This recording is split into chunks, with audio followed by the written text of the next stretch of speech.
Detective Alan Proctor. Ready?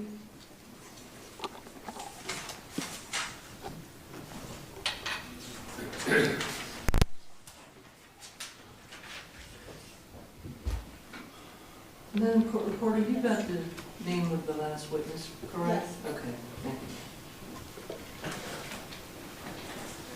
We had given that to her before he even took a stand. I knew that we had the last name, but I didn't know the first name very well. I apologize, Junior, we've had him spell it for you. That's okay. Do you solemnly swear or affirm that the testimony you're about to give will be the truth, the whole truth, and nothing but the truth, so help you God? I do. Thank you. Thank you. Your Honor. Okay. Thank you. Have you seated in the chair? Thank you. Speaking to the microphone, but don't get too close. Yes, sir. Are these victims? What's that? Are these? No, that was before you did it.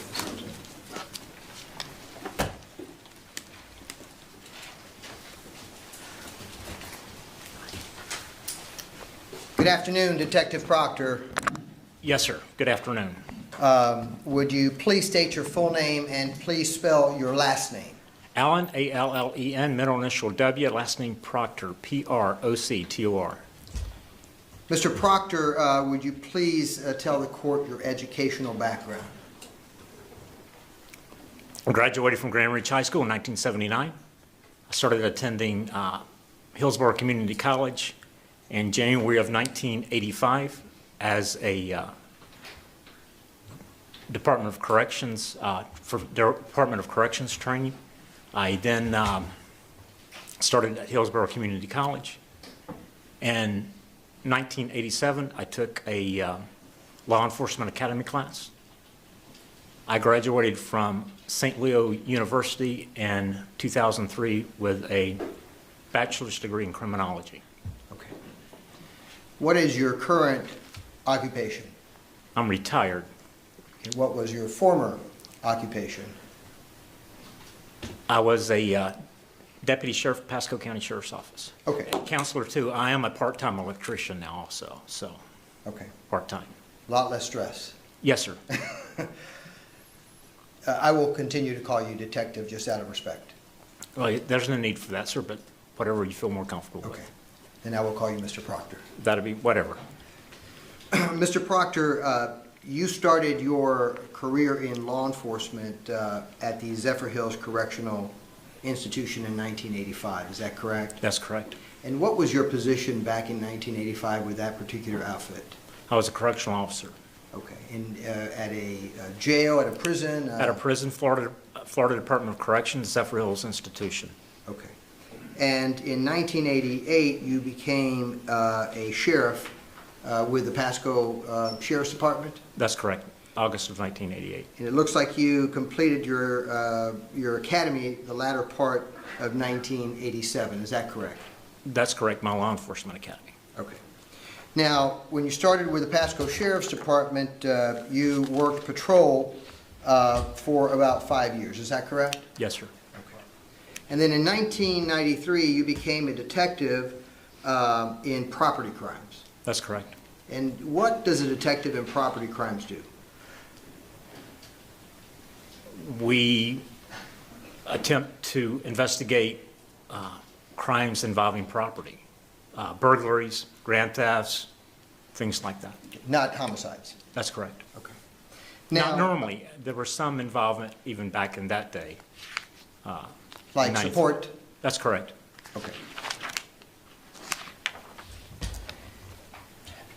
Now, did you ever go into a division called the Division of Crimes Against Persons? Yes, sir, I did. And what was the Division of Crimes Against Persons? That was crimes against a person, robbery, battery, sexual battery, and death. Okay.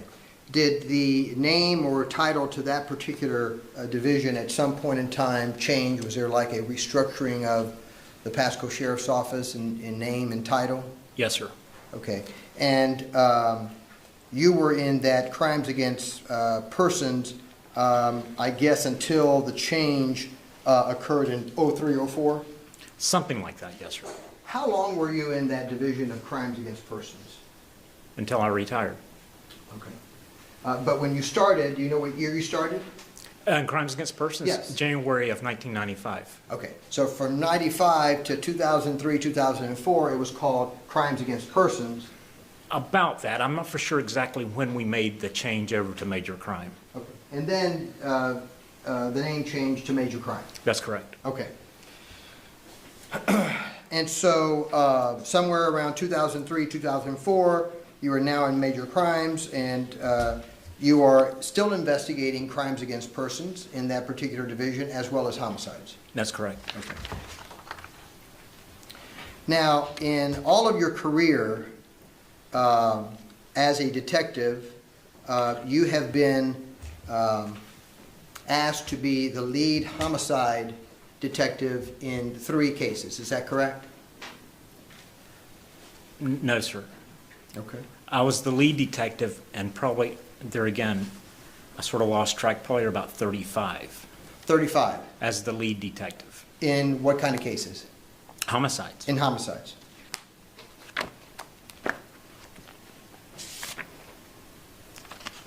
Page 27, lines 24 through 25. Page 28, lines 1 to 6.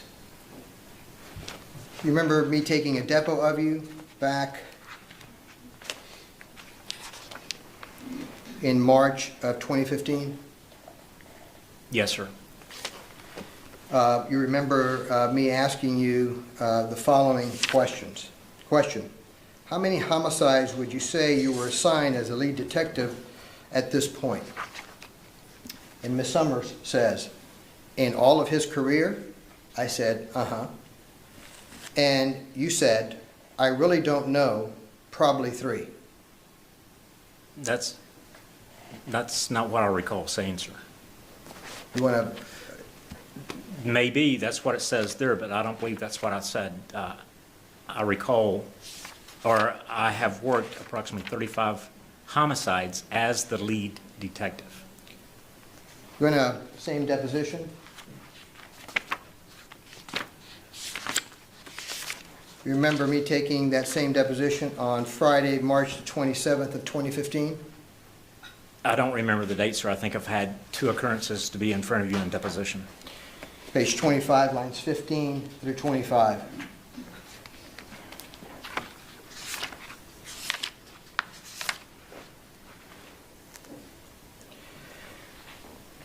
Okay, and so how many homicides would you say between 1995 and 03 you were the lead detective?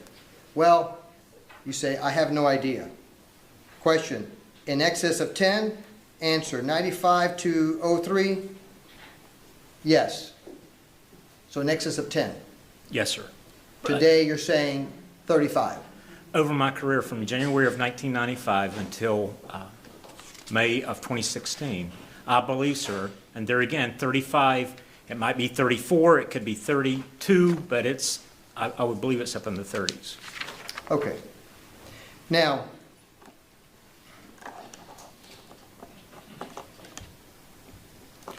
out of the cases that you've been assigned as a homicide detective, you've only dealt with 1 case that dealt with the issues involving self-defense.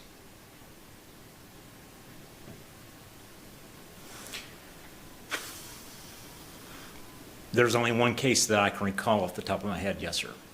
And do you know if that case was before or subsequent to the shooting incident there at the Cobb Theater? I think it was before. And was that a burglary of a home, and the owner or occupant of the home fired upon the intruder? It wasn't the burglary of a home. What was it? Burglary of an auto. Burglary of an auto. Yes, sir. Okay. And the owner of the auto fired upon the intruder? That's correct. Okay.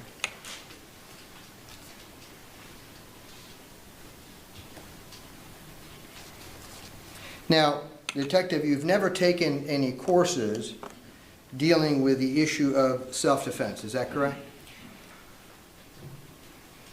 I've had some training in it. I do not recall, probably in an in-service maybe, or at, or back then our monthly weekly major crimes meeting would talk about that briefly.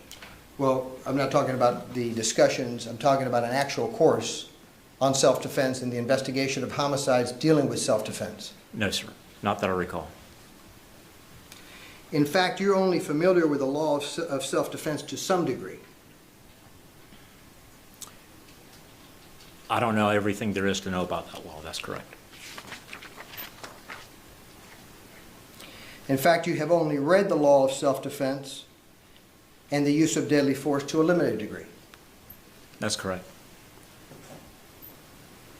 Now, on the afternoon of January 13th, 2014, Mr. Proctor, would you tell us where you were? Detective Proctor, I feel more comfortable. Oh, that's because fine, sir. Since I took a depo of you Yes, sir. saying detective, I'm going to continue.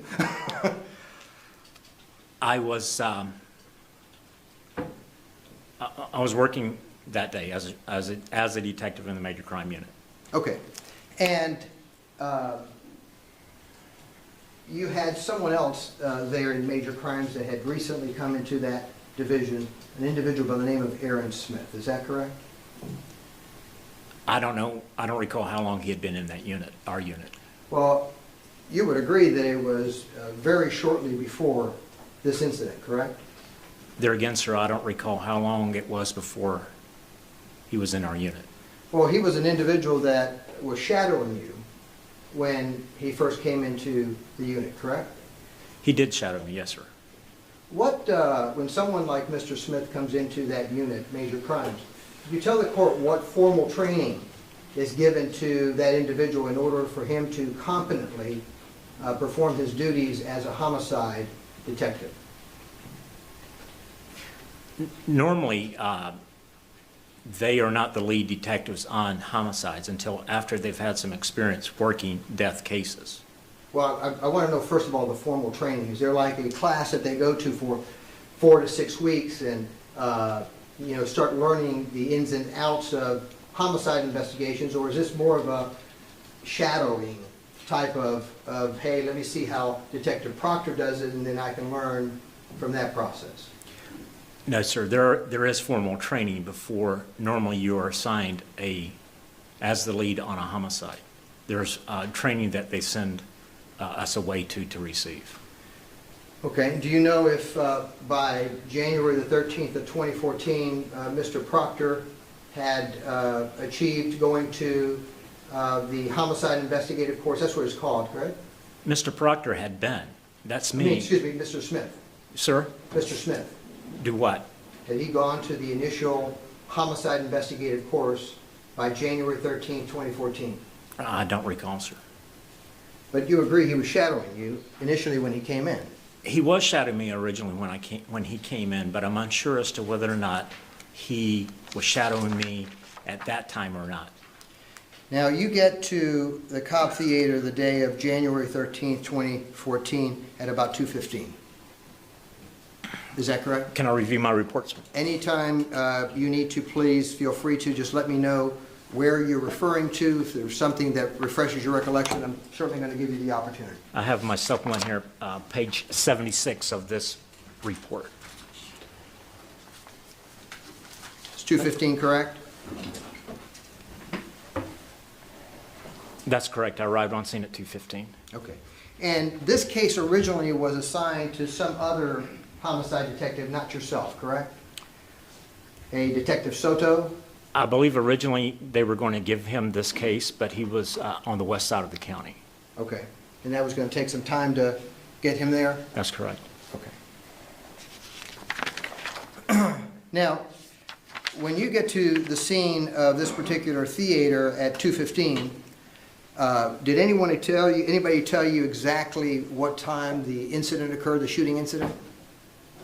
No, sir, I don't recall them giving me a direct time. I knew that had probably been within the last 45 minutes of me arriving on scene. Okay. And did you meet with anyone in order to develop a game plan as to how you were going to investigate this particular incident? I think the majority of us in the sheriff's office were trained on how to investigate these type scenes. I spoke to Acting Sergeant Tim Harrison on scene, and Major John Corbin. Received a briefing from them as to what occurred. There might have even been additional people there, and Major Corbin asked that I take over the lead as the lead detective in this case. Okay, so you had a conversation, but nobody really directed you as to what to do. You knew how to do that. Yes, sir. Okay. And so what was your game plan? Since this plan was really your plan, what was your game plan in the investigation of this particular shooting incident? I was aware that witnesses were there. They were in the process of being interviewed. I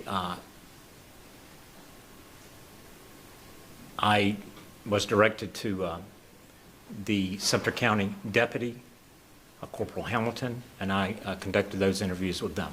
Well, you were aware that officers were interviewing witnesses. Do you know what officers had been assigned to interview witnesses when you first got there? I knew there were several other detectives there. I'm not aware of which ones were doing interviews and which one. I wasn't aware, but I knew there were other interviews being conducted as I interviewed the Hamiltons. Did you give any instructions to those detectives that were conducting interviews as to how you wanted those interviews to be conducted? No, sir. They're trained in that aspect. Well, can you tell me if all those individuals that were conducting interviews were homicide detectives? Probably not originally, but as it progressed, the majority of the interviews were conducted by homicide detectives. Well, did you get a list from anyone to find out, hey, give me the running list of who's conducting interviews and where those individuals are? At that particular time, sir, I was not aware of that. I was doing the interviews of the Hamiltons. Well, we're not there yet. Okay. I'm taking you baby steps. We're going to take you baby steps all the way through, okay? Okay. Now, before doing any interviews with, I guess your first ones were the Hamiltons, did you bother going into the Theater 10 in order to get a layout of the actual theater? I did not go into Theater 10 at that time, no, sir. And why not? I had been in those theaters before, several times in the past. I knew the general layout of the theaters. I was told that this occurred on the back row, and the row immediately in front of it. I didn't feel the need to do it at that time. We had people already securing it was already secured. Well, but in addition to the general layout of the theater, you may have physical evidence there at the scene that you may want to take a look at, the locations, so that when you conduct interviews, you may be able to reference some of that physical evidence and start tying together the sequence of events, right? In this particular case, sir, I did not feel the need to do that. Why not? I knew that it occurred on the back row. I knew that I had competent people there, and I knew that as the interviews progressed, that I would get a complete briefing as to what had occurred. Who was the competent person that was in charge of crime scene for this particular case? Aaron Smith was it.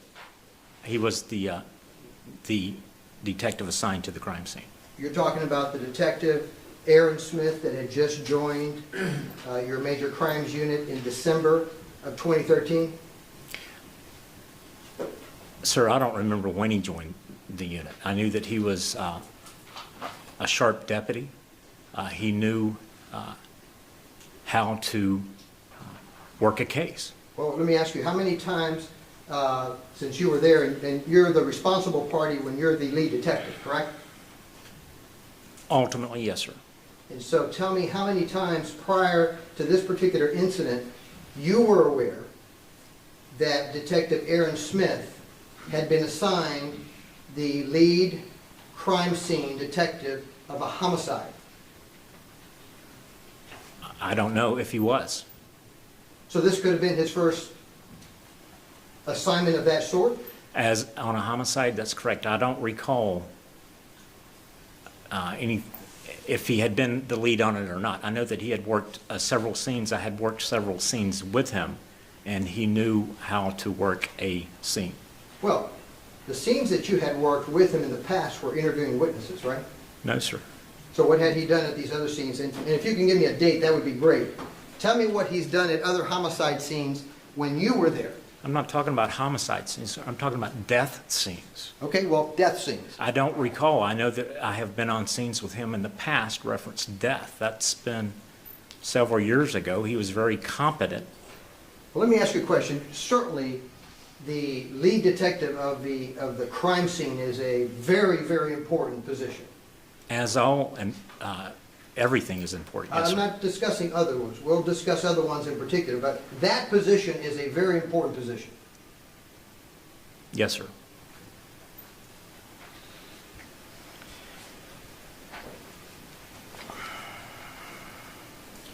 Now, you don't believe you've ever been in Theater 10 before this incident, correct?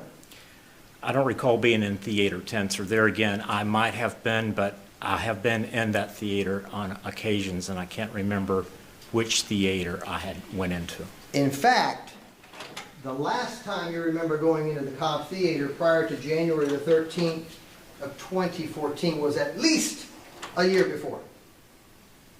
Possibly, sir.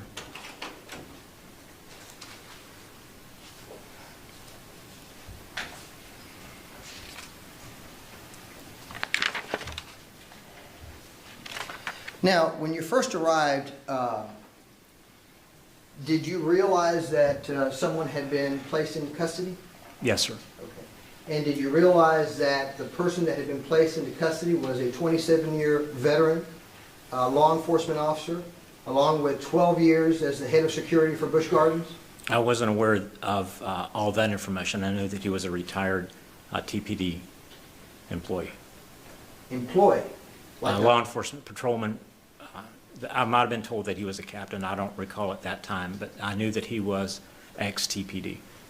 Was that issue important to you at all? No, sir. It wasn't. His training, his background, none of that really was important to you in an investigation like this where there's a shooting and a possible self-defense issue.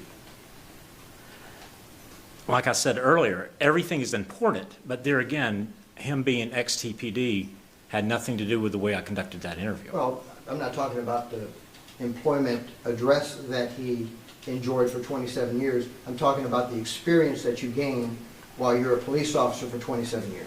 Yes, sir. That was important, right? You having a difficult time with that question? I don't understand what you mean about it being important. Well, when you've worked 27 years in law enforcement, especially if you ask that individual the number of courses that they've taken, the kind of training, the kind of position, the kind of experience throughout all those years, that may make it rather important, correct? It could have, yes, sir.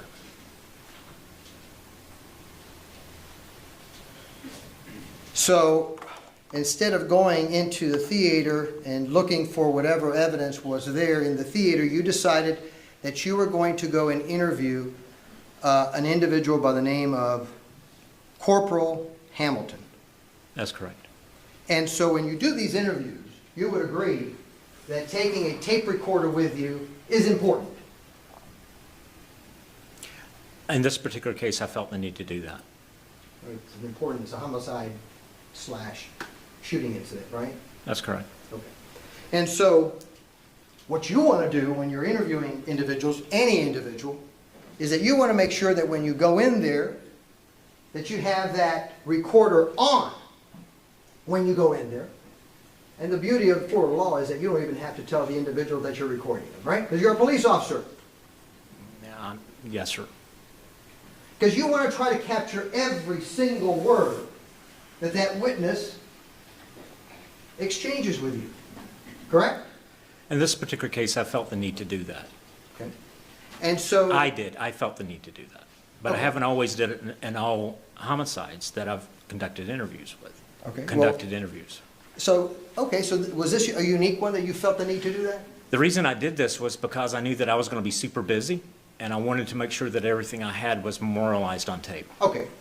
And so you go to interview Corporal Hamilton,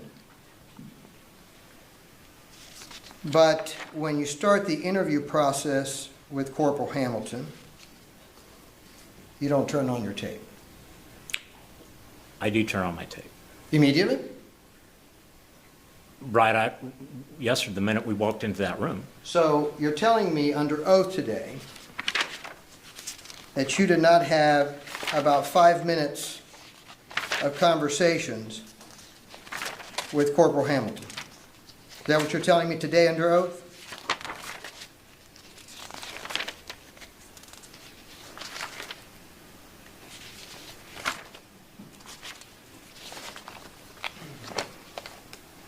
There again, sir, I did not listen to it. Page 94.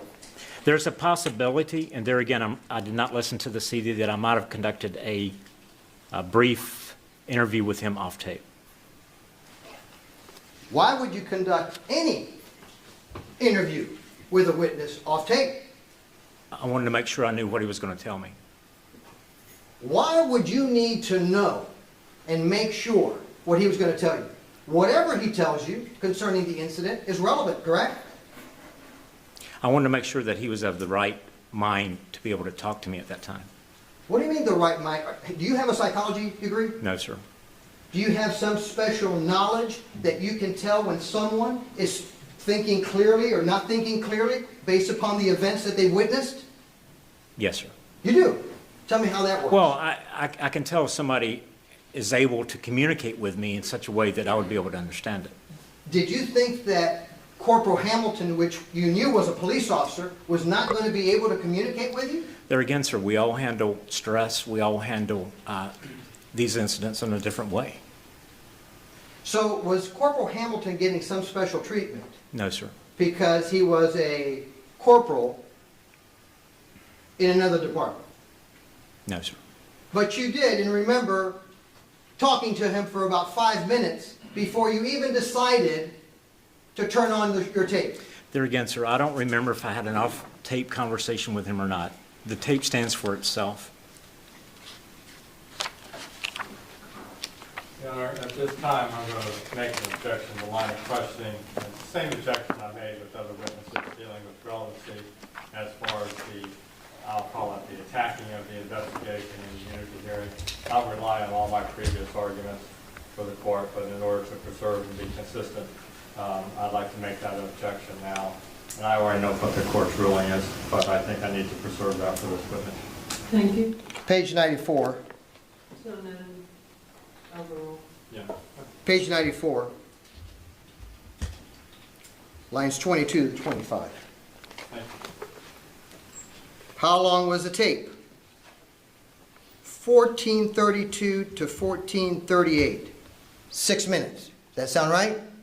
If that's what it says there, sir. You want to check and see if you've got your notes? I don't have those notes. The only thing I have is the written report. I don't have copies of the property receipts. 6 minutes on tape, 5 minutes off tape.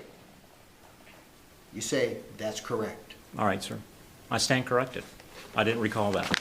Well, did you take notes of the conversations that you had with Corporal Hamilton prior to turning on the tape? Yes, sir. Where are they? I destroyed them.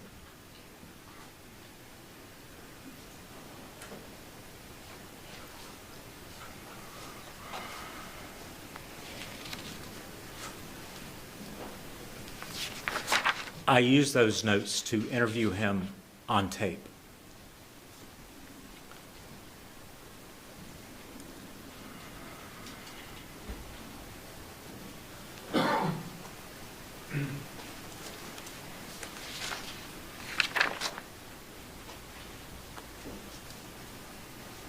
Now, in addition to interviewing Corporal Hamilton, I would imagine that when you initially interviewed him, that you did so in a location away from other people. I did. And would you tell the court where that was? I believe they called it the party room. They're at the theater. Who was present in that party room at the time that you interviewed Corporal Hamilton? Just he and I.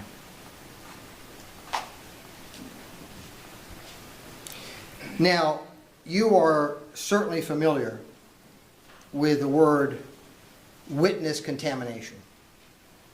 Yes, sir. You've learned of that process as early as the academy. Don't interview witnesses together, right?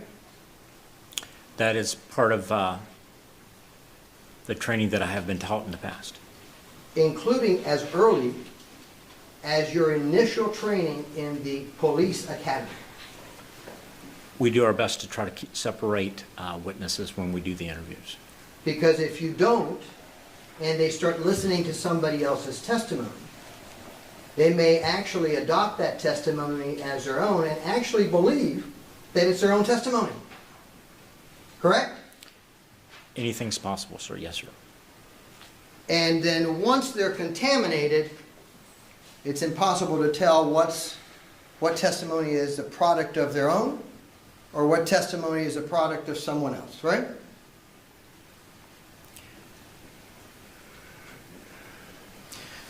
There's ways to make sure that what they're telling me is what they actually saw. It's nothing that they had heard, but they actually witnessed it themselves. And police officers, if you're going to interview police officers, you don't do it together either, do you? There's no exception. The contamination rule doesn't have an exception for police officers. I'm not quite sure I follow you, sir. If you're going to interview two police officers, or a police officer and another witness, you don't interview them together. That's correct. However, in this case, you violated that very golden rule, didn't you? I did allow Mr. Hamilton, or Corporal Hamilton, to sit in with his wife during that interview. Is there some exception that we have in our training to say, just 5 seconds ago said, no, I can't interview a police officer and a lay person? That's a big no-no. Why the exception in one of the most high-profile shooting incidents that Pasco County has ever had? The reason I allowed Corporal Hamilton to be there with her was Yeah. because she was very upset. I felt like that she would do better with him there. Corporal Hamilton did not ask her any questions, make any statements during that interview. He was simply there to be with her. And Corporal Hamilton could have adopted now her particular statements as his own at some point in time.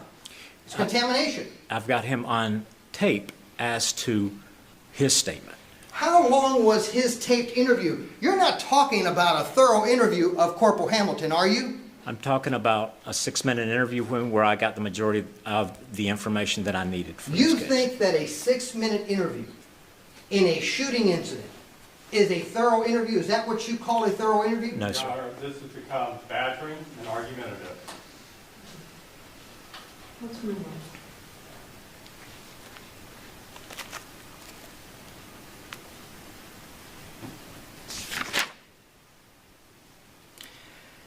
And when you interviewed Mrs. Hamilton, you likewise gave her the Corporal Hamilton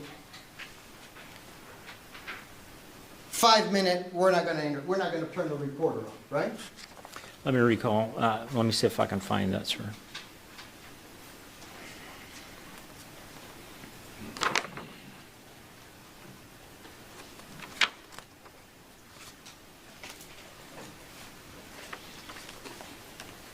That's correct. Do you have a reason for that? No, sir. I wanted to make sure that she was able to communicate everything that I needed. What made you think that she wasn't going to communicate? Did she appear to be a full-bodied, able person? She was upset. I wanted to make sure that I understood what she was going to tell me when I put it on tape. So let's assume that she's upset and she tells you on tape everything that's on her mind. What's the problem with that? I had taken notes during the original interview. I used those notes to go off of to conduct the tape. Detective, you are aware, are you not, that a person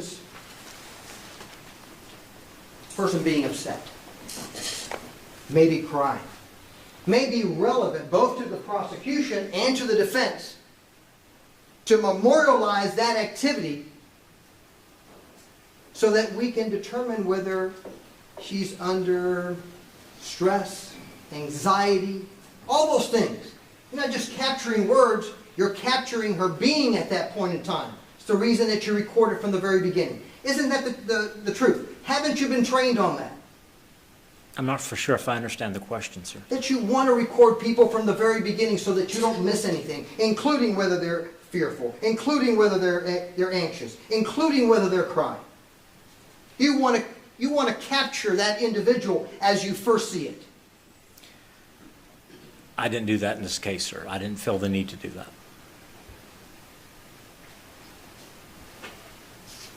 You also shredded your notes of the 5-minute interview of Mrs. Hamilton as well, correct? That's correct.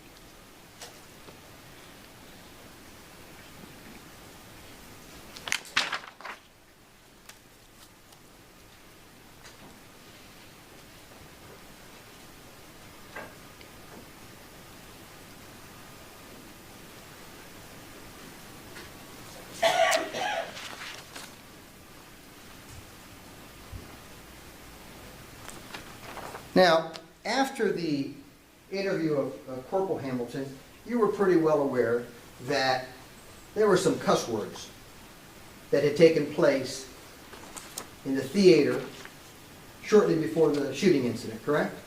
That's correct.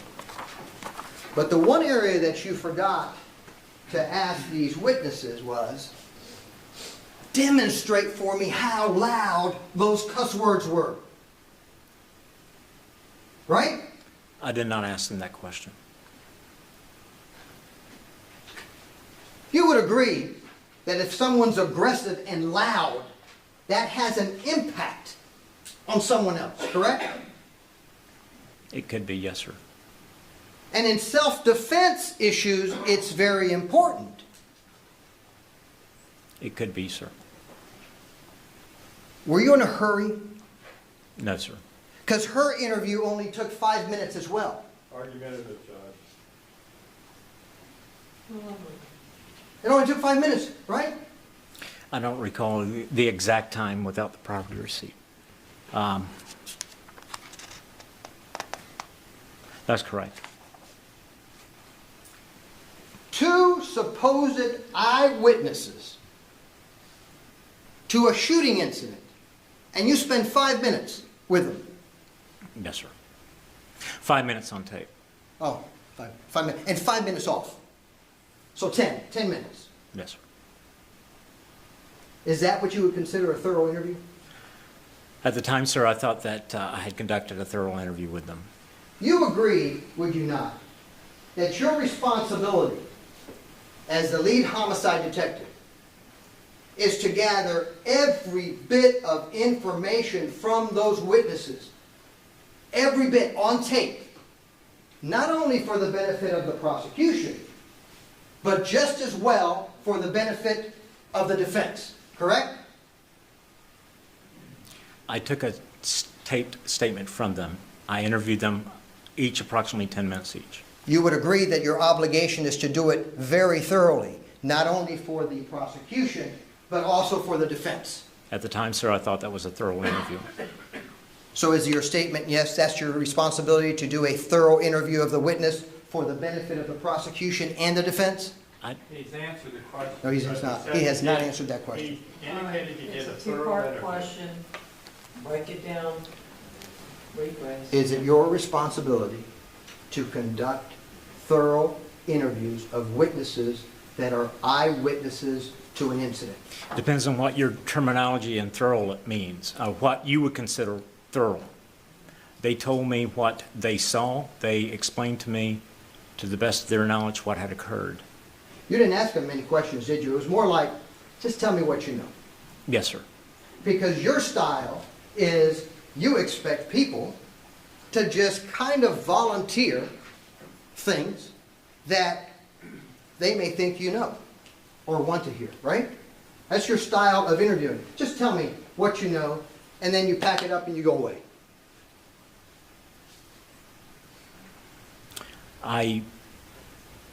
These interviews that I did, I was not confrontational. I tried to do my best to let them tell me what had occurred. Do you think confrontation equals asking questions? I believe I did ask questions. Do you think that confrontational equals asking questions? No, sir.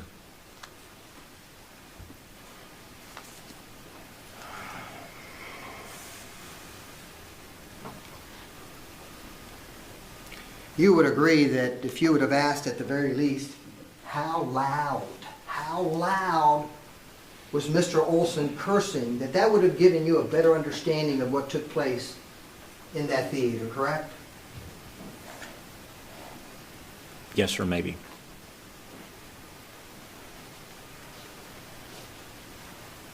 That could have given you a better understanding of what this gentleman right here at 71 years old was feeling. Correct, Detective? That could have given me an understanding, yes, sir. It would allow you to assess fear. Correct, Detective? It might have, sir, yes, sir. And fear is an absolute, very important aspect of self-defense.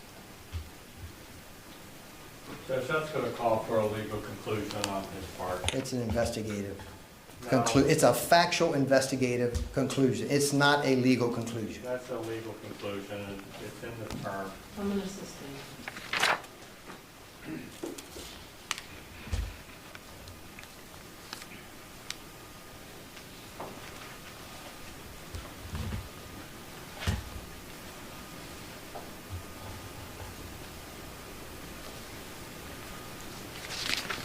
You finished those two witnesses, and both of them indicated to you hand movement from the lower row to the upper row, correct? Hand movement. There again, their taped interviews stand. I don't recall if they mentioned hand movement. They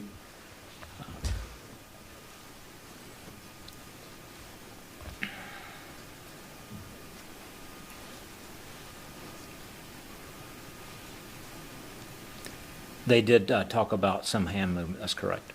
And hand movement is very important in your analysis of what we call a threat assessment.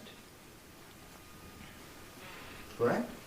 Your Honor, I'm going to object to that. There hasn't been any predicate that he even knows what a threat assessment is. So, that's a term of art from Dr. Cohen. So, let's, From only Dr. Cohen or from half the experts around the nation? only Dr. That's not Cohen our in this gentleman. courtroom. Director, So, Do you know what a I'm threat going to is? sustain. thank you. I'll sit Do you down. know what a threat assessment is? No, sir. You have not? I've heard of threat assessments before, but to have the terminology, I don't recall. Have you ever taken any courses yourself within your department on threat assessment and how to evaluate individuals who are about to attack police officers and what to look for and distance and creating distance? That's a subject that you've never... Yes, sir. In that aspect, I have been trained to some degree with that. And as a police officer, you do that every day out on the streets, do you not? When someone is about to attack you or to certainly exert some force on you, you've got to be able to assess that threat and act accordingly. Yes, sir. Because if you don't properly assess that threat and act accordingly, as a police officer on the street, you could die. It could happen, yes, sir. So you do know what the word threat assessment is. In that terminology, yes, sir.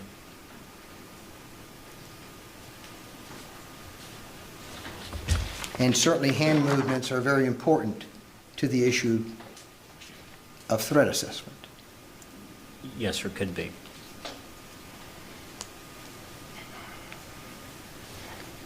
Now, you were aware, were you not, that both of the Hamiltons indicated to you that Mr. Reeves, immediately after firing the shot, put that gun right on his knees and removed his hands from that weapon.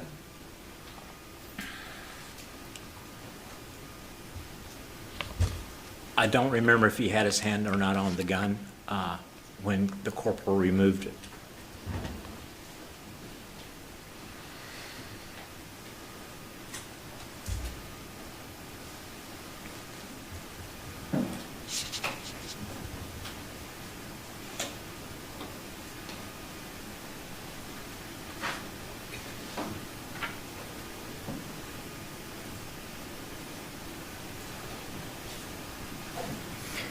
According to this, sir, he had laid the gun down, apparently on his knee. Or did you evaluate that during your discussions with Corporal Hamilton? I don't recall, sir. I'm sorry? Did I evaluate that with Corporal Did you evaluate that statement that Corporal Hamilton gave you that Mr. Reeves, immediately after the shooting, had placed that weapon on his knee and took his hands off of it? I don't recall talking to him about that, sir.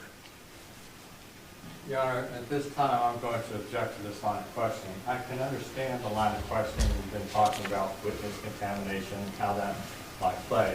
But whether or not, how he evaluated the testimony of Mr. and Mrs. Hamilton, this isn't a bond hearing. This isn't a motion to suppress on PC of arrest and the exclusion of evidence. That's where we get this type of testimony. This is an immunity hearing. So I can understand why you would want to hear about witnesses maybe being together, but how he evaluated certain witnesses' testimony, that's not the purpose here. The purpose is to determine whether or not Mr. Reeves was reasonable in this particular case, and that's not Mr. Proctor's job. That's your job.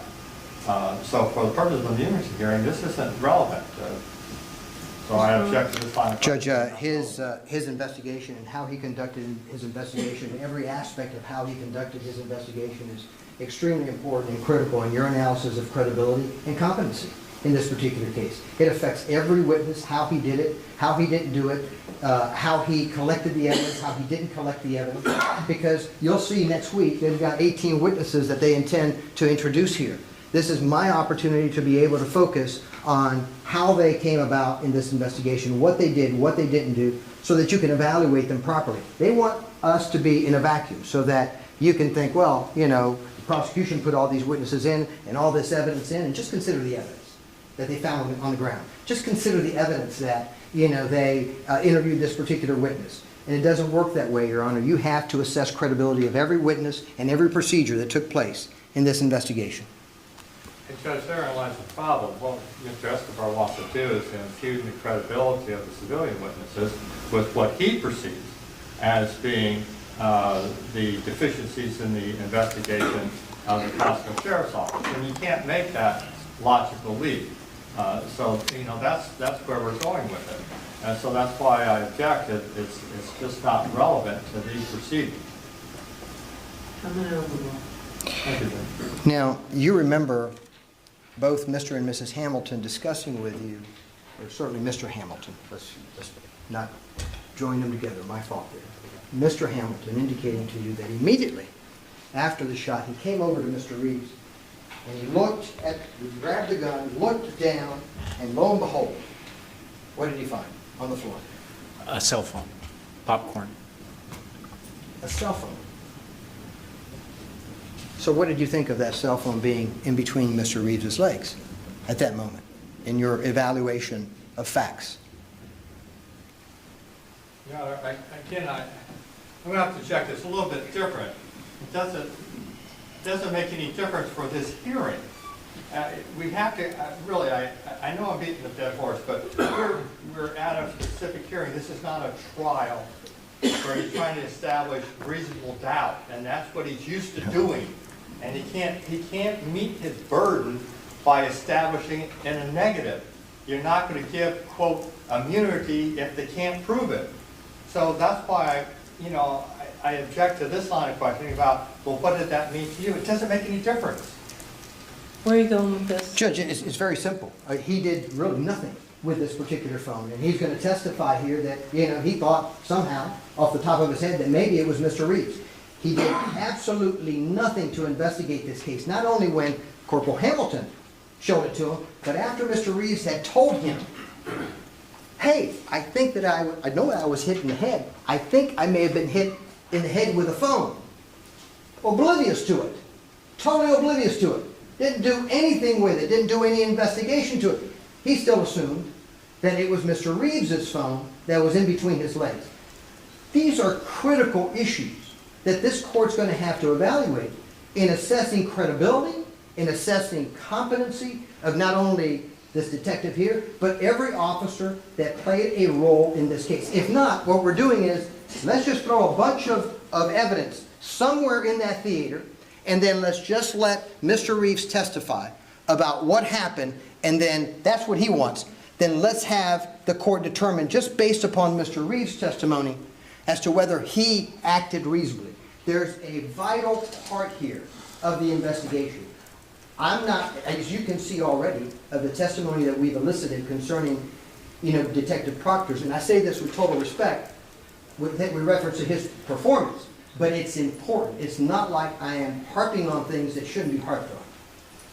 Why is it important again?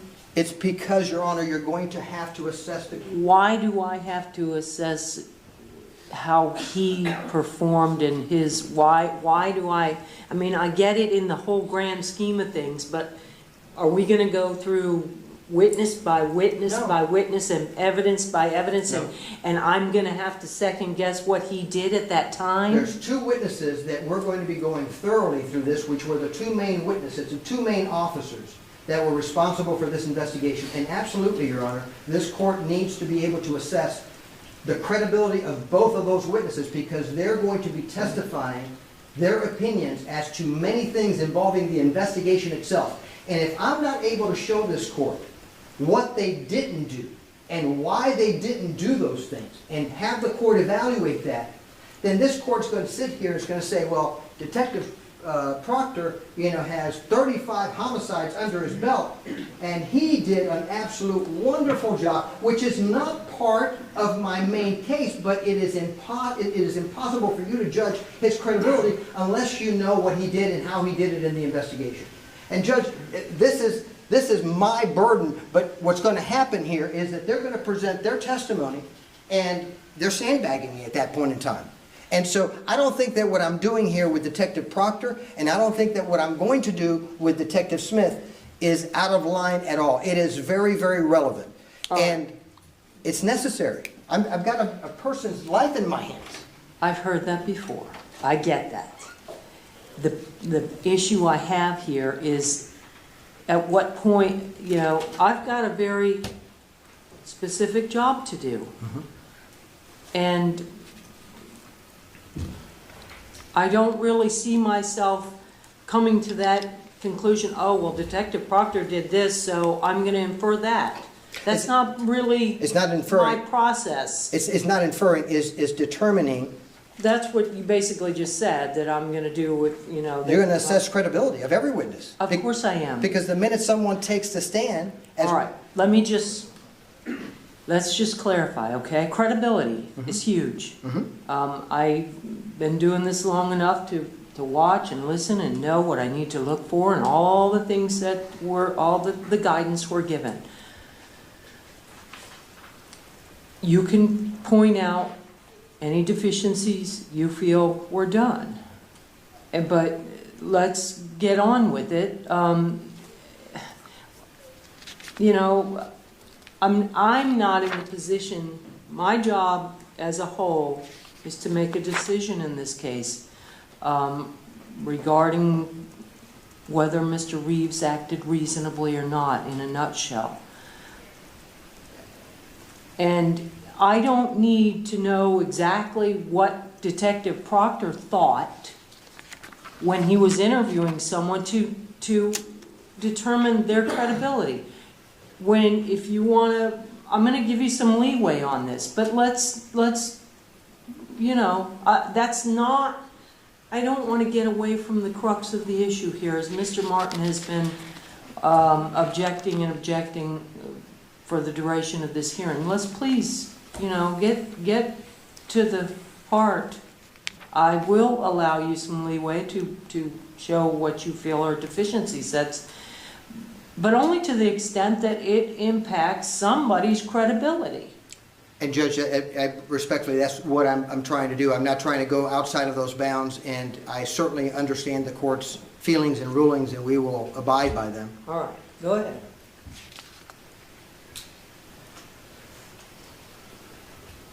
You then finished Mrs. Hamilton's interview as well, is that correct? That's correct. And the same process, 5 minutes off, 5 minutes on? About that, yes, sir.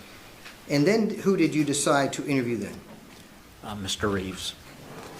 And why, Mr. Reeves, at this point in time, did you not want to go back now into the theater and try to see if, in fact, you were able to see some of the evidence that Mr. and Mrs. Hamilton had described? I mean, they're saying there's a phone, there on the floor. Did you not want to go at this point in time and at the very least take a peek? I was aware that it was a phone and popcorn there. I'm sure I'd been told that by that time, not only by the Hamiltons, but there again, I was aware that there was a popcorn on the floor as well as a phone. And so you didn't feel the need to go back in? Correct? Correct. Okay. So tell me where this interview with Mr. Reeves, that was your next interview, correct? That's correct. Your Honor, we've got a stipulated disc of a interview with Curtis Reeves. Can I show this? It's 14/15/29, and it's got a date of 1/24/14 on it. Can we have it just marked at this point in time just as a exhibit without introducing it, or do you want me to just call it by 14? It doesn't get marked by her unless it comes in. Yeah. You've got That identification. number is the offense number. I know it is. I'm trying to get the other number. 6AP is this number. I don't see it here. It's on the vice ticket. Got it. You got it. I'm going to show you, Detective, what's called 6AP. It's a CD interview supposedly of Curtis Reeves, and see if you recognize that. Yes, sir, I do. Now, the front of that, may I approach, Your Honor? Sure. The front of that bag says what? CD interview of Curtis Reeves. Okay, and is that- 1643 to 1648. Is that your writing? That's correct. Okay. Your Honor, we've stipulated to the introduction of this particular CD. Would it be admitted? That's 34. And then, Your Honor, we have also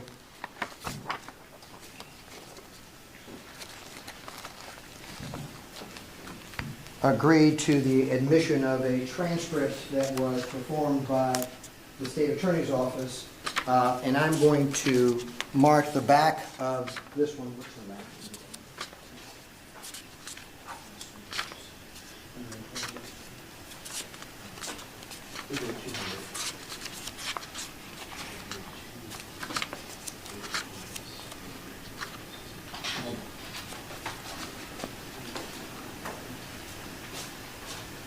I am going to show you what's been marked as Defense Exhibit Number 200 and ask you if you listened to the CD tape and then reviewed a transcript to determine whether, in your opinion, it contained everything from that CD in the form of communication. Might I see that bag again, sir, please? Absolutely. And we're going to show you now this bag as Defendant's Exhibit Number 34. I believe that's admitted evidence, 34. It is. It is.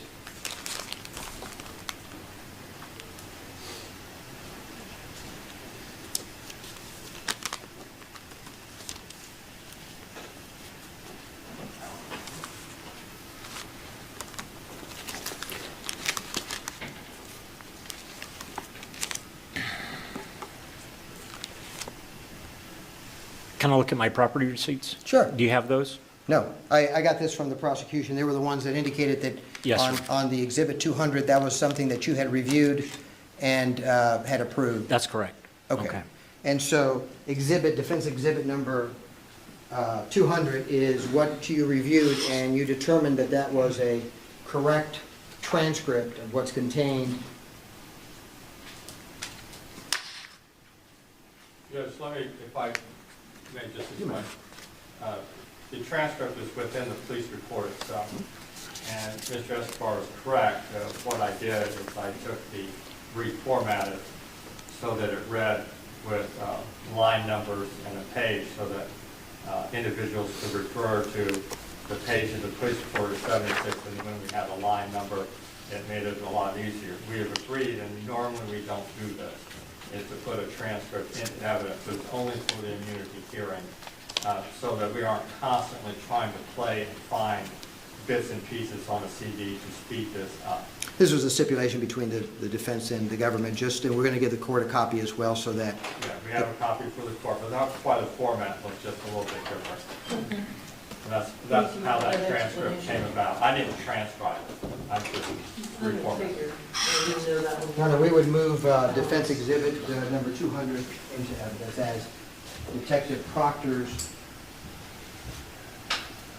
Interview. transcription of the interview between Detective Proctor and Curtis Reeves.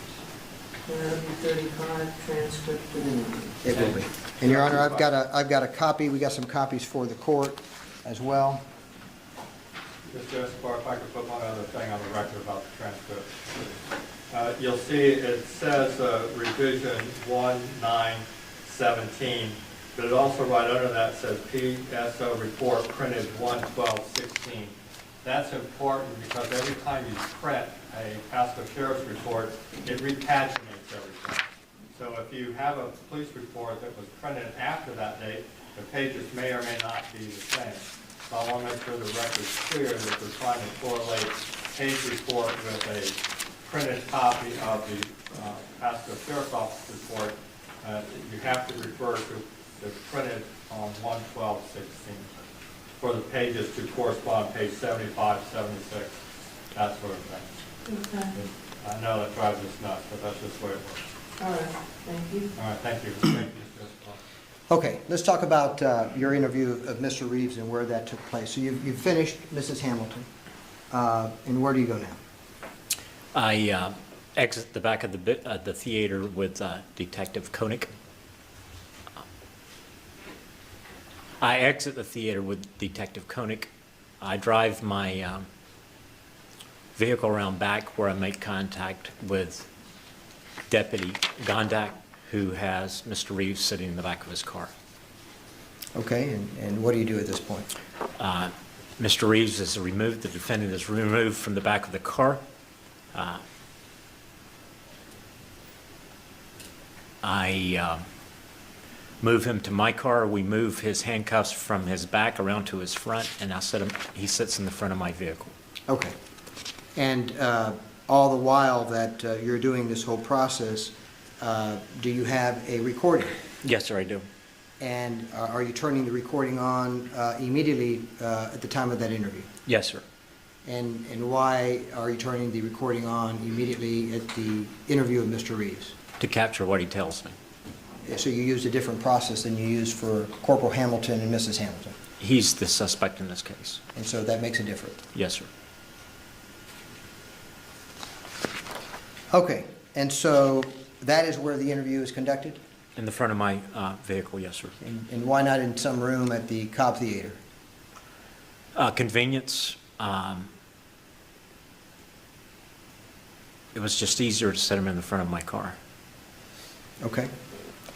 Now, how long was that interview? That first interview? 15:10 is when I started it.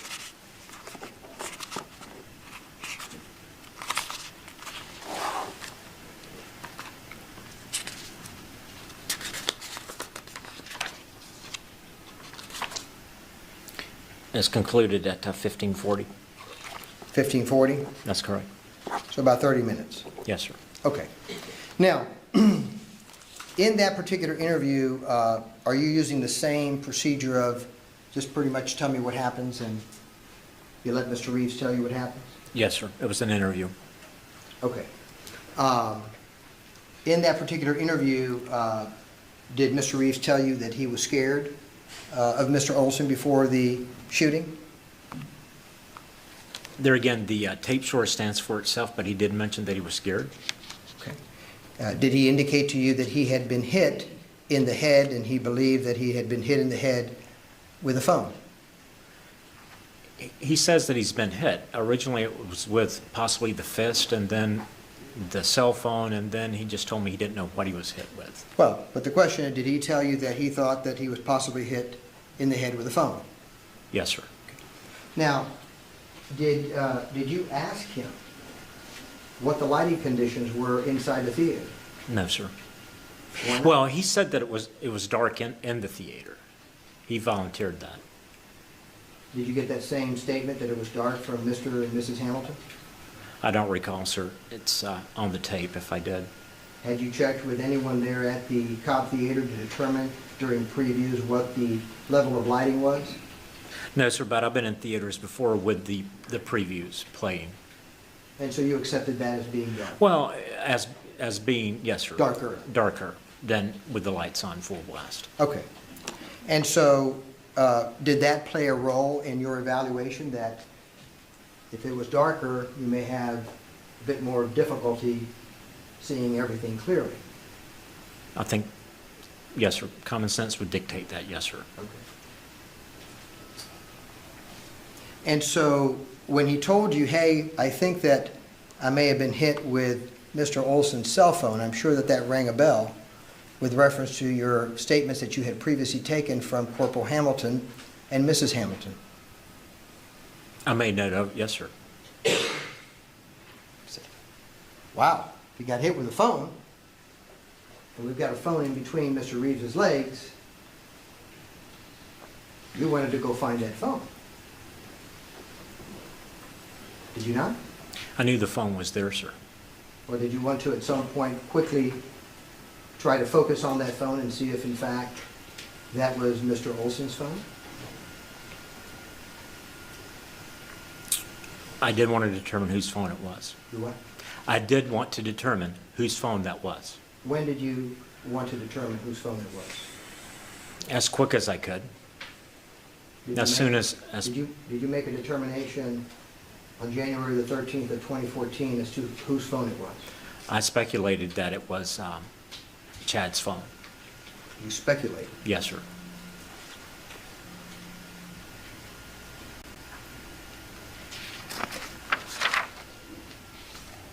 That certainly would be corroborating evidence for you that Mr. Reeves was hit in the head with a phone. Mr. Reeves says, I believe I was hit in the head with a phone. Lo and behold, in between his legs, immediately after the shooting, there's Mr. Olson's phone. Corroborating evidence. Yes, sir.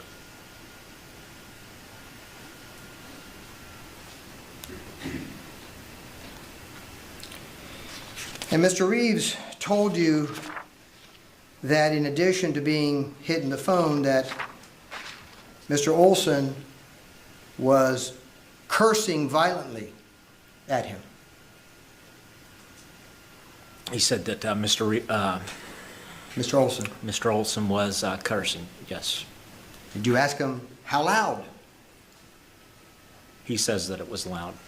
I don't think I asked him that question. Did you ask him how close? He tells me that he's leaned over the chair coming at him.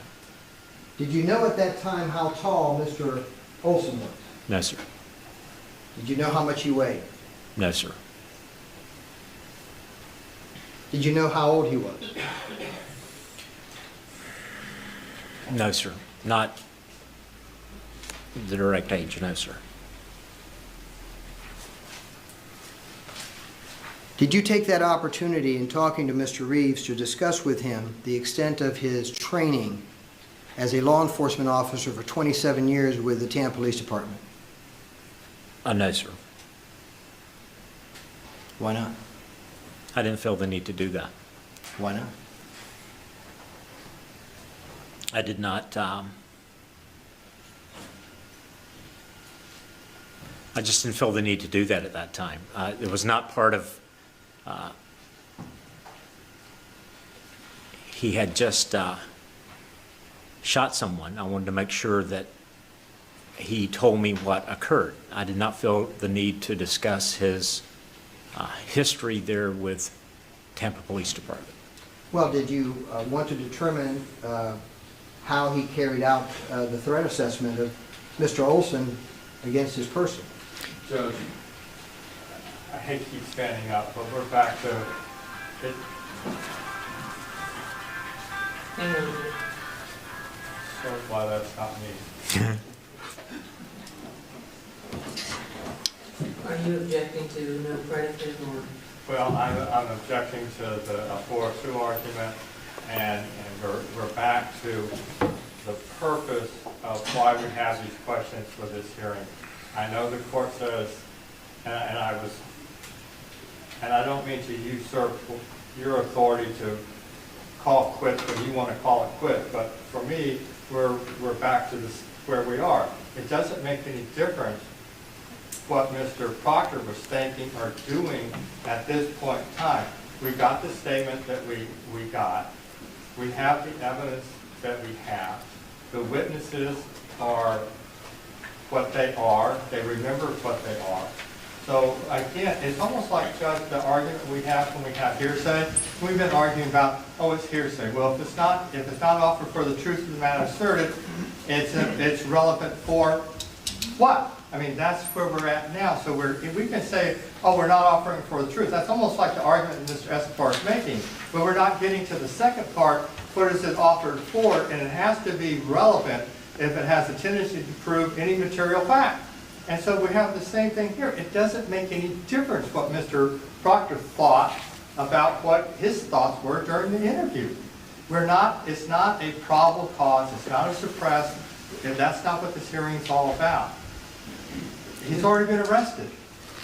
Detective Proctor is interviewing Mr. Reeves to determine whether Mr. Reeves acted reasonably at that moment. That's what he's doing. He's asking him exactly, tell me what happened. Who was there? Was it loud? Was it not loud? How did you feel? That's exactly what this issue is. Because this court's going to have to make a determination in standing in Mr. Reeves' shoes, whether Mr. Reeves acted reasonably on that particular day as being either in fear of imminent death or great bodily harm. This goes to the crux of it. He's the guy that's getting the information for us in that evaluation process. I think he just made the argument that I've been making. It doesn't make any difference whether or not Mr. Proctor at this point in time believes he was or was not reasonable. They made a decision at the scene to arrest him. They made that decision. It doesn't make any difference to Your Honor. You're making the decision now. So what difference does it make for this hearing, for your consideration, what they thought? It doesn't make any difference.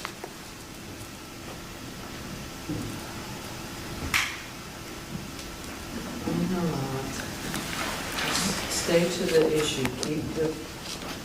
I'm at the interview. I'm dealing with the interview at this point in time. Madam Court Reporter, I've lost my train of thought on that particular. You asked him about his threat assessment. Now,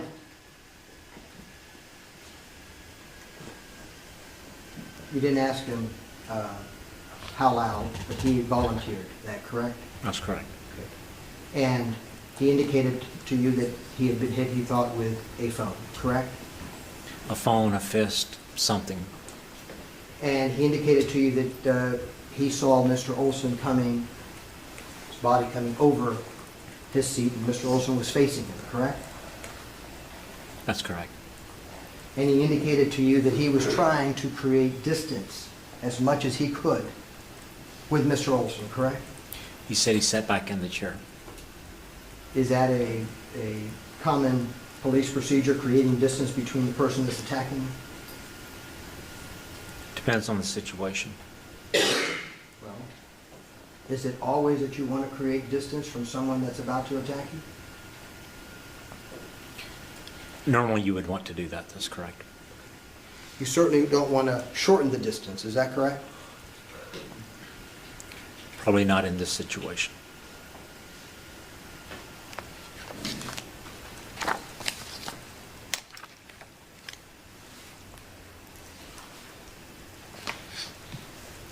And Mr. Reeves told you that Mr. Olson told him that he was going to kick his fucking ass. I don't recall if that's the terminology, the exact terminology you used, but it was something to that effect. Yes, sir.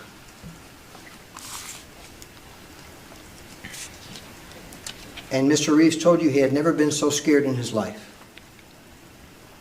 He did say that, yes, sir. And he appeared candid to you. He gave me a statement at the time. I thought that, there again, he told me that. And I did not pick up on anything that he told me at that time that I could say, hey, look, you're lying. There again, I couldn't get inside of his head, but he told me that he was scared. And in fact, you were surprised that he was so forthcoming with everything. In fact, you told him that. You said, I really thought you weren't going to be so forthcoming with me. I don't recall making that comment. Were you surprised that he was so forthcoming? No, sir. I mean, I think that he told me what occurred, and to his understanding what had occurred. And that's what's important, right? Is to try to determine from his point of view what he felt.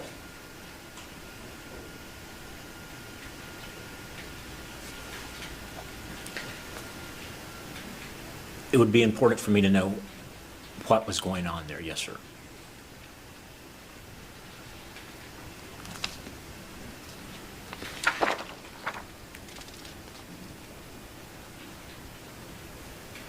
Now, in your evaluation process, you're looking for, at this point in time, since he's told you that he's been hit with a phone in the head.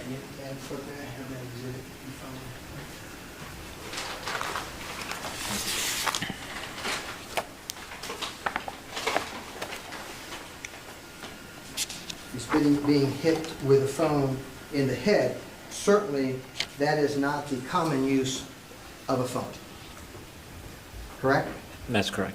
And if he's being hit in the phone with the head, whether it's being thrown or whether he's being hit, that phone is being used as a weapon. Yes, sir. And so in your investigation, you're determining whether that phone was being used as a deadly weapon. Yes, sir. And you would agree that hands can kill. Sure. And you would agree likewise that you can have serious and great bodily harm by someone throwing or hitting you with a phone in the head. You could be injured. You could be injured. Seriously injured. I don't quite understand how that could happen, but I guess anything is possible, sir. Okay, well, let's try to explore it. Did you not think that this phone could cause great bodily harm? If it hit him maybe in the eye or something, I'm not a medical doctor, but like I said, anything is possible. In this case, did you ever go to a professional and ask them whether this phone could cause great bodily harm? No, sir. And you've indicated just a few seconds ago you're not a doctor. That's correct.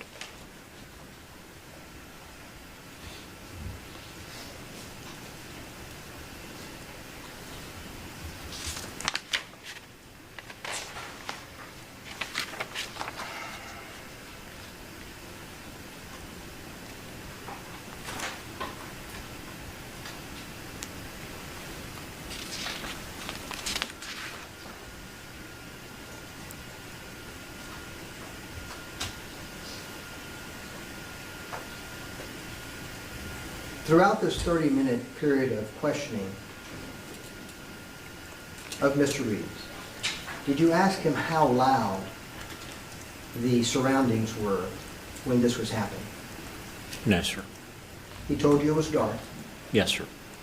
Did you ask him at all concerning any of the disabilities or frailties that he may have been experiencing in his life at that time? There again, the tape stands for itself, sir, but he mentions that he has arthritis. My question was not whether you heard that. Did you ask him, Mr. Reeves, can you tell me the laundry list that you may be experiencing in frailties at this point in time? No, sir, I didn't ask that question. Did you not want to know what his physical condition was at the time of this particular attack? He gave me the information that he had arthritis, that he was in poor health. He also told you had a bad back, That's correct. that he was a physical wreck. Yes, sir. But you didn't ask him specifically what that meant. No, sir. But it was important to you in your assessment in this case, Everything's important, sir. including that.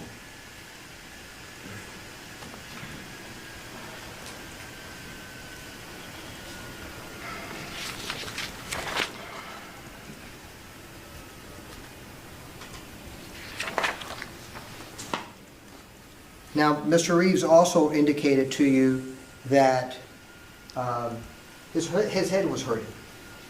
There's something going on with his area of the eye. The eye, yes, sir. Is that correct? The eye, yes, sir. And did you ask him how it was that that happened? Yes, sir. And what did he tell you? That he thought he had been hit with something. Okay. And so at that point in time, you had a possible injury, correct? I didn't see an injury. He said that he had an injury. Did he appear to be candid with you at that time? Yes, sir. He was rubbing his eye.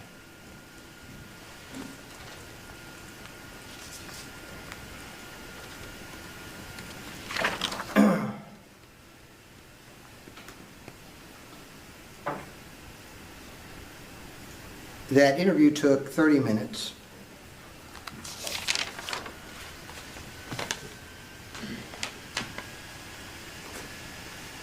And you then went where?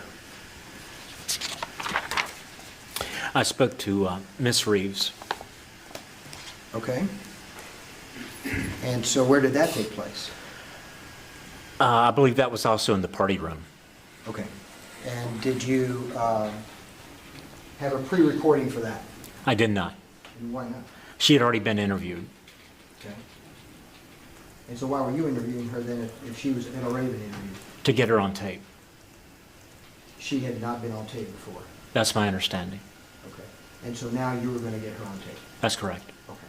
And did you do that alone or with someone else? Detective, at the time, Detective Matt Myers was accompanying me.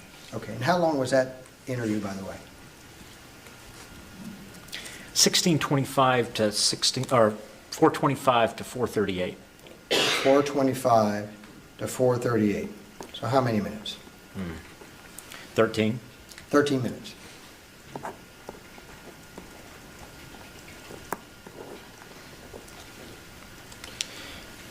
And who did you interview next? You still haven't gone into the theater, right? That's correct.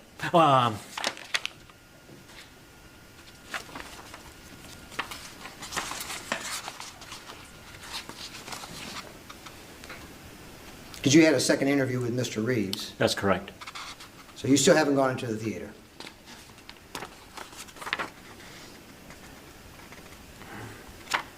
That's correct, sir. So where do you go after Mrs. Reeves? I'll go back and I speak to Curtis again, Mr. Reeves, the defendant. Well, did you go anywhere between the time of Mrs. Reeves and going back to speak to Curtis?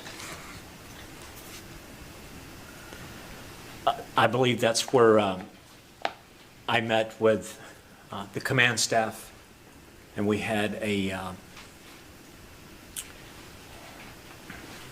meeting as to what the investigation had revealed. It lasted about 5 minutes. I don't recall, sir. Well, check your next interview with Mr. Reeves. See how much time lapsed between the end of Mrs. Reeves and the beginning of the second Mr. Reeves interview. That's correct, 5 minutes. So 5 minutes with your command staff, and now you're back talking to Mr. Reeves and telling him you're going to charge him with second-degree murder. That's correct. That was your investigation in this case. That's correct, sir.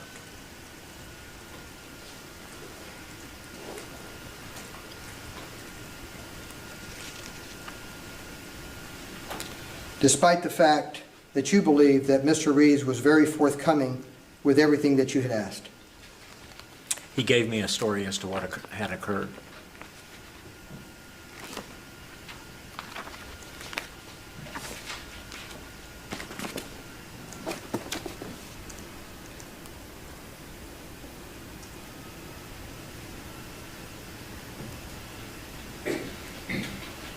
He was forthcoming with everything that you had asked. Is that correct? He gave me his take on what had occurred there. Page 165, Your Honor, lines.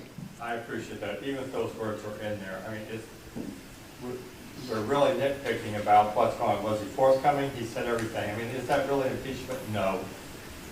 So, you know, I hate to keep saying Is it, it but substantially inconsistent? Judge, he said he was very forthcoming. He was forthcoming with everything that I asked with his statement. Yes, sir. so how is that substantially different? Because he's avoiding the word forthcoming.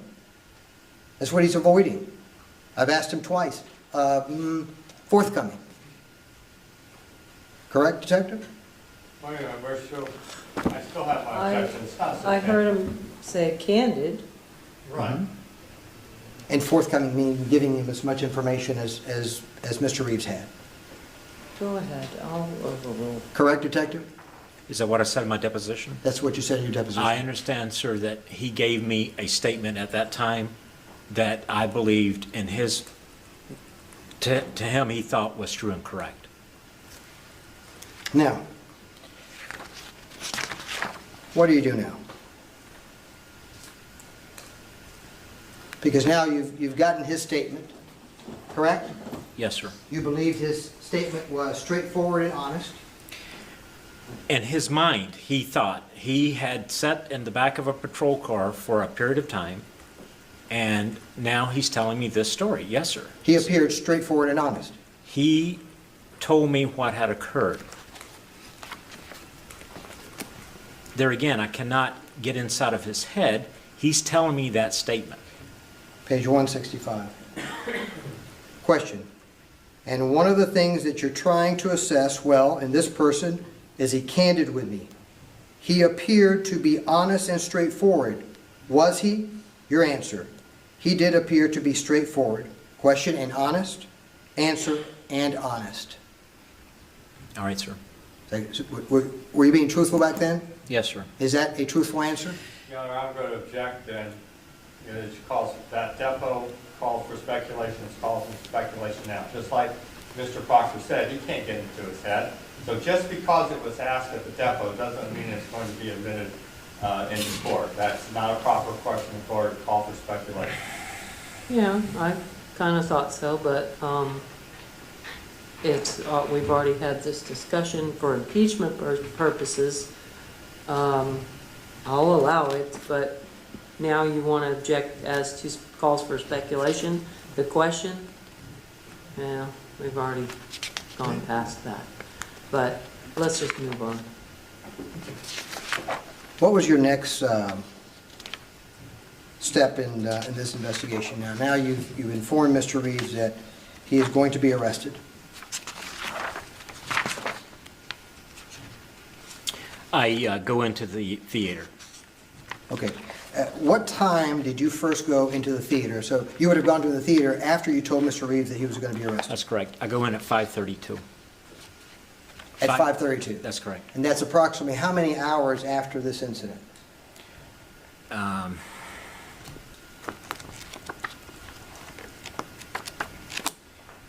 4 hours.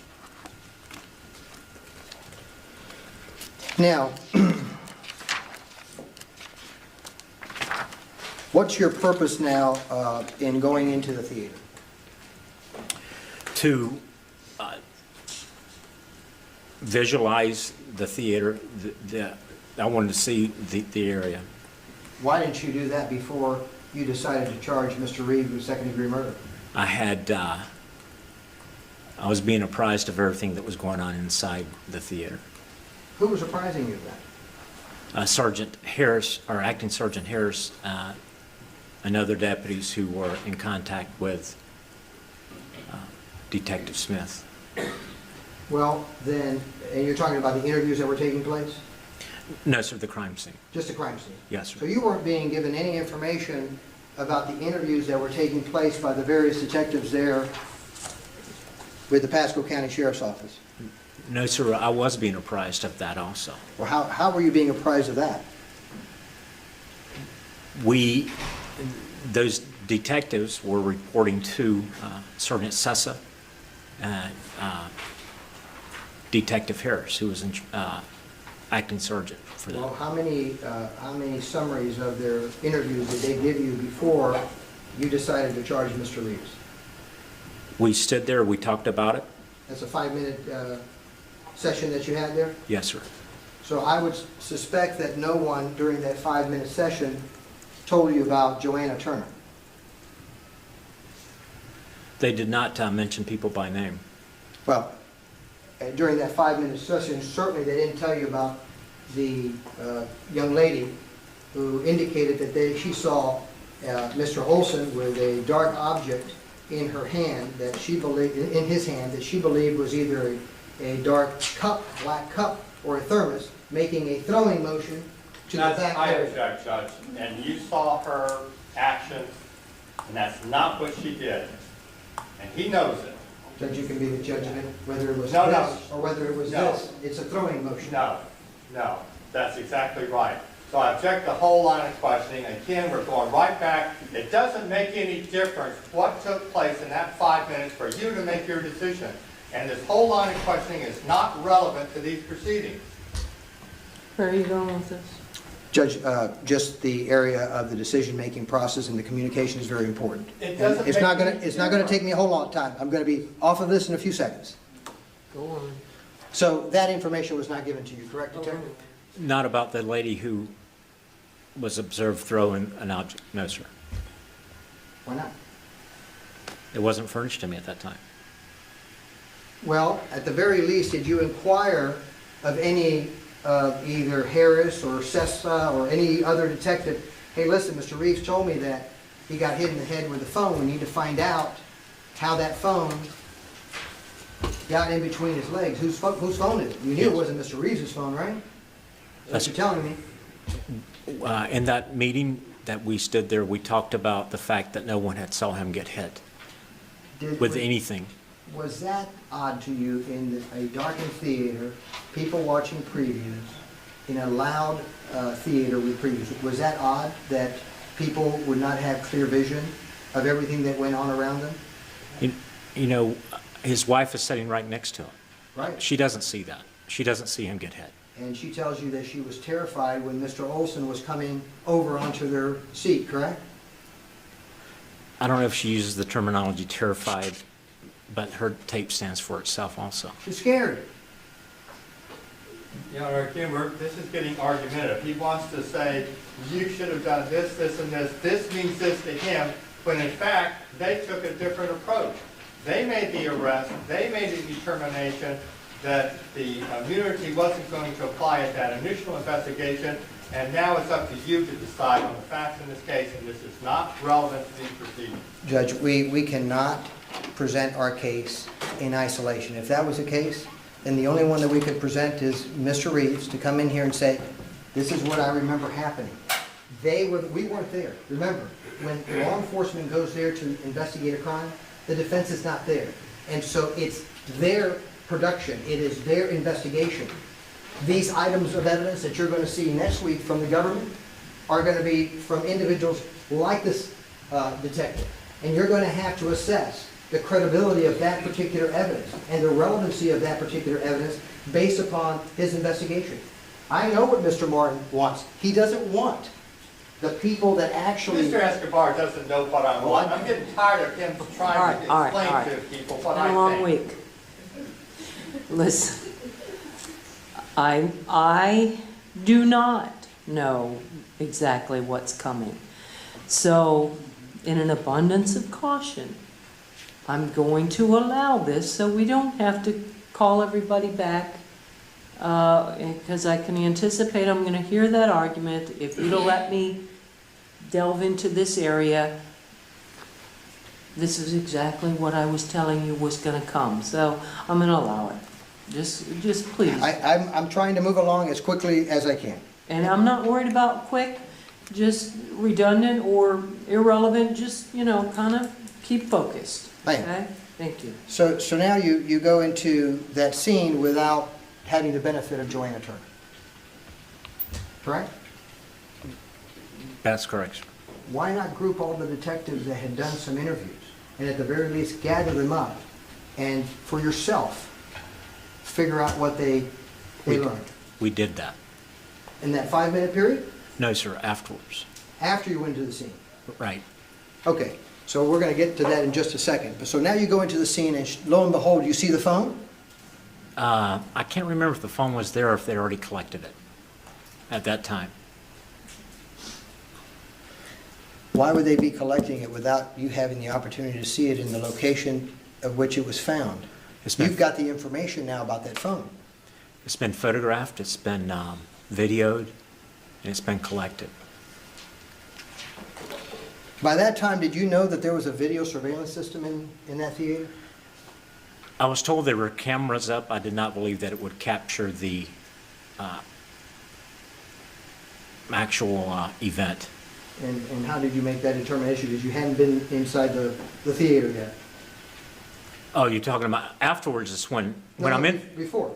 Oh, I misunderstood your question, Counselor. no, I before. thought after I'm already inside the scene. Let's take it Okay. right before, and then we'll see what the Okay. evaluation process is. Okay, go ahead. Did you even know that there was a surveillance system before you go, 4 hours later, before you go into the crime scene, did you even know that there was a video surveillance system at the Cobb Theater inside Theater 10?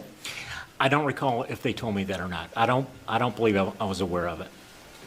There Video- again, I don't recall anybody telling me there was a video back in the back. You would agree that if there is video surveillance, that's a pretty good piece of evidence. Yes, sir. And one of the reasons that you go into the scene from the very beginning is that you want to get the layout and see if in fact there's anything that could aid you in your investigation. Yes, sir.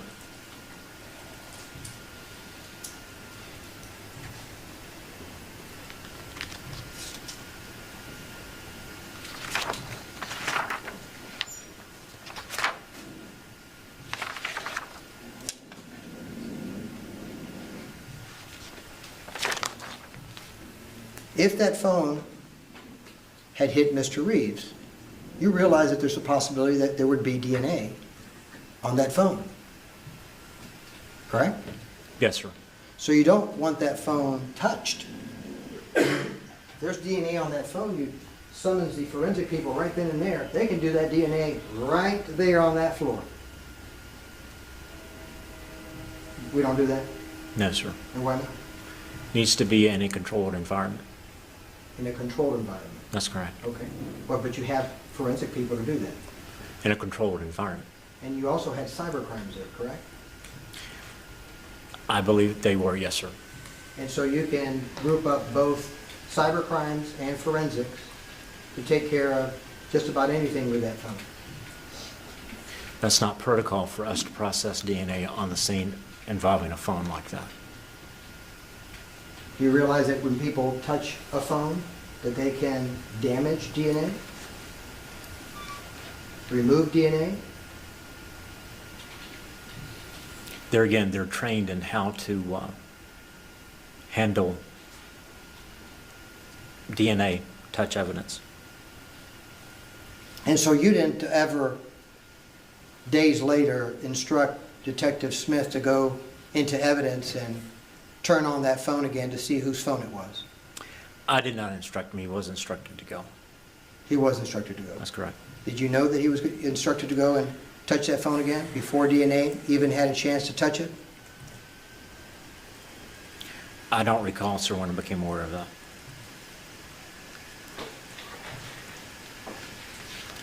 Now, the fact of a 43-year-old man attacking a 71-year-old man was of concern to you, correct?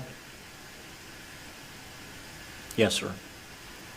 And the reason it was of concern to you is because you realize that people as they age become frail, fragile. They're more easily hurt. Correct? In some cases, that's correct.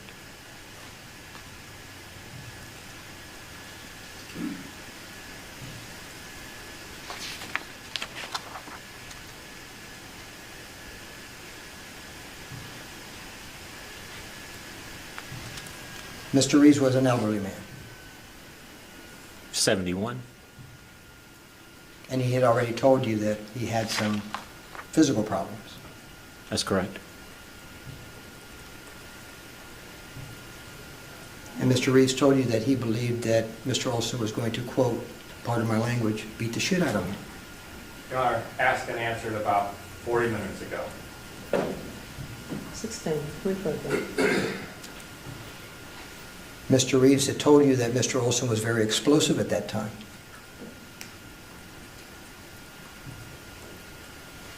I don't recall if he uses the terminology explosive. 234. The tape stands for itself, sir. You don't remember explosive? There again, I'm not for sure if that's his exact terminology or not in this. There again, the tape stands for itself. If that's what the... Have you ever heard of the phrase escalating patterns of violence? Yes, sir. And where have you heard that? I don't remember, sir. In your training as a law enforcement officer? Yes, sir. And why is that assessment important for you, an escalating pattern of violence? That's, it's important to law enforcement to know how to when and what to do in certain situations.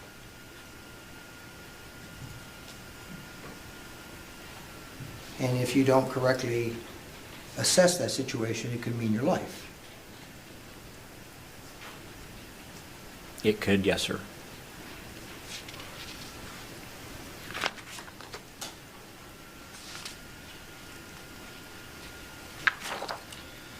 So, when you went into the theater to do your first assessment 4 hours later,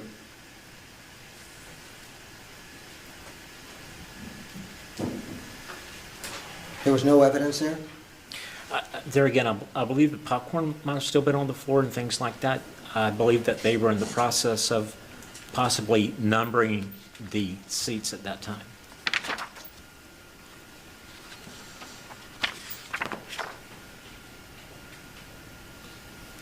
Now, in your interview with Ms. Reeves, you indicated that you recorded her, is that correct? That's correct.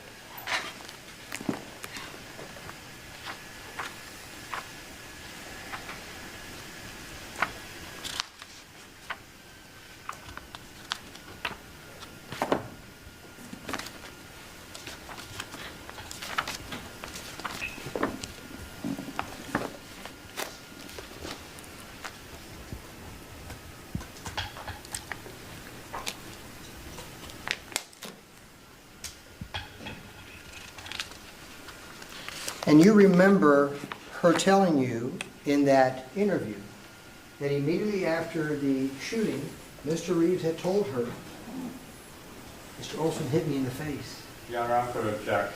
Calls for hearsay, and if it's not being offered for the truth, then we're going to have some type of relevancy in this particular proceeding. We can't just go through everybody's statement to get it on the record. So I object to the hearsay, and there's no relevancy for it other than for the truth.